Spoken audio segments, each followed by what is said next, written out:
I'm Federico Ponce. I live in Los Angeles and I'm a director.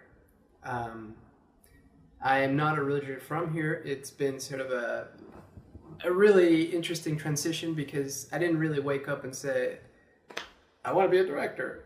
It's been a very, very organic process. I came from a very conservative family, and the arts were never, they were never a part of the thought process in my family. So, except for my mother, which was a really big influence for me. She would read very deep mythology to me since I was really young, since 5.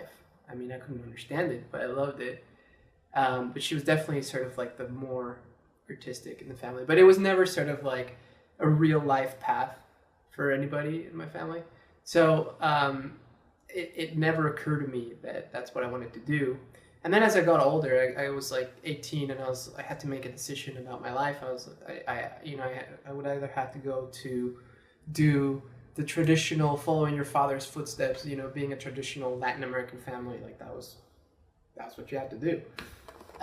Or I could go into this unknown path of the arts. I mean, I didn't even know what paths there were. At that point, there was nothing like that in Mexico. I mean, everything sort of had a very starving artist connotation, and it wasn't seen as a career, and it was difficult. It was a very difficult transition. So I was lucky enough to have found a friend of mine who brought me here to LA, and he gave me a tour of a few art schools here, and I was blown away. I mean, you know how people say like, oh, I saw this woman and I knew I was gonna marry her.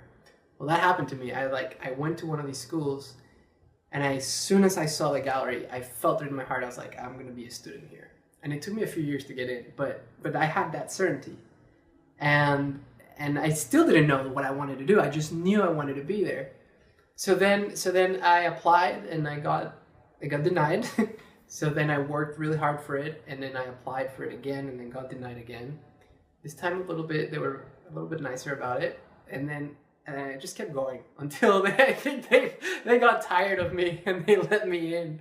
I don't think that it was that I was good enough. I think they just realized this guy's gonna keep applying.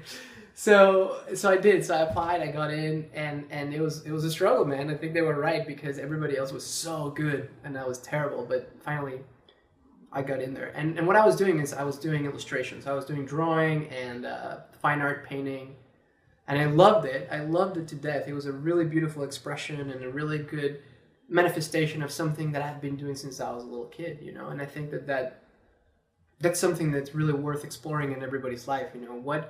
What is it about your behavior that comes to you naturally that you just keep on doing repeatedly?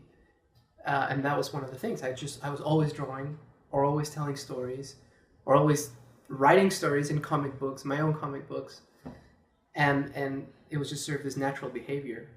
So, anyways, fast forward to the school, and it was an incredible experience. It was almost like I describe it as sort of being an outsider and never belonging, because that's how I felt in my life, and then going to Jedi school and finding all these Jedis, and everybody's incredible, and your teachers are amazing, and everybody, all your students and peers are incredible, and all of a sudden you are elevated to this level.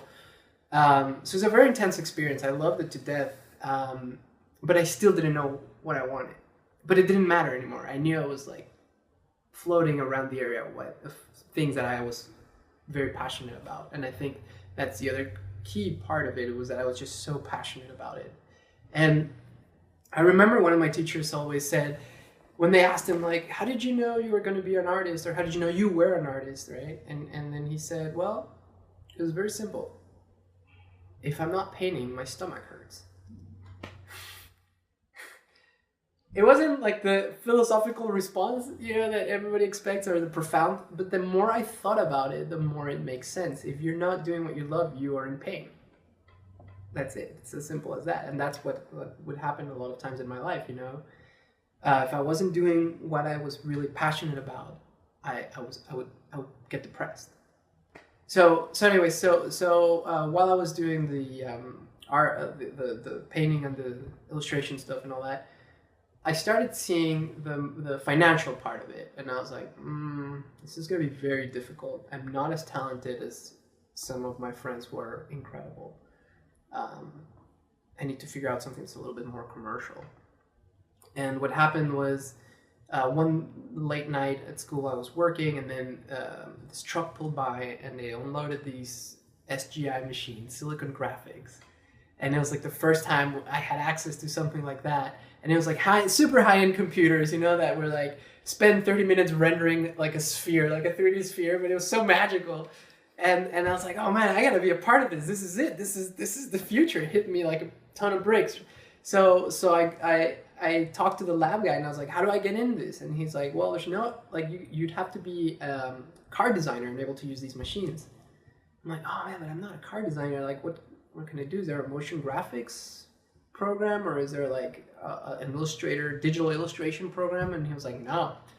So I talked to a lot of my teachers. I talked to some of the heads of the department at the school, and they were very nice enough to let me take some classes, but nobody knew what I was doing. I didn't know what I was doing. But I started doing motion graphics and visual effects, and that was the start.